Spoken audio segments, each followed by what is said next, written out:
பாகிஸ்தானுக்குள் உள்ள பயங்கரவாத தளங்கள் மீது இந்திய ராணுவம் நடத்திய தாக்குதலுக்கு பிறகு எதிரி நாடு மண்டியிட்டுள்ளது.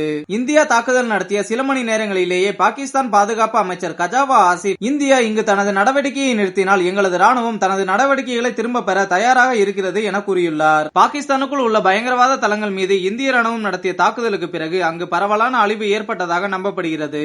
இந்த தாக்குதலில் நூற்றுக்கணக்கான பயங்கரவாதிகள் இறந்திருக்கலாம் என்று அஞ்சப்படுகிறது.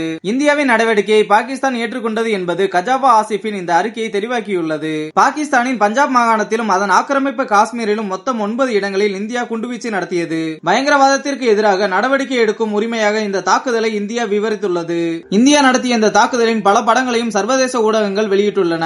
இந்தியாவின் இந்த நடவடிக்கைக்கு உலகின் அனைத்து நாடுகளும் மிகவும் ஆதரவான பதிலை அளித்துள்ளன. பாகிஸ்தானின் சிறந்த நண்பரான சீனா கூட அனைத்து வகையான பயங்கரவாதத்தையும் எதிர்ப்பதாக கூறியுள்ளது. பயங்கரவாதத்திற்கு எதிரான இந்தியாவின் இந்த நடவடிக்கையை உலகின் எந்த பெரிய சக்தியும் எதிர்க்கவில்லை. உலக நாடுகளின் அணுகுமுறையையும் இந்தியாவின் விரிவான தாக்குதலையும் பார்க்கும்போது பாகிஸ்தான் மண்டியிட்டது போல் தெரிகிறது. அதனால்தான் பாகிஸ்தான் பாதுகாப்பு அமைச்சர் பதிலடி ராணுவ நடவடிக்கை இருக்காது என்று கூறியுள்ளார்.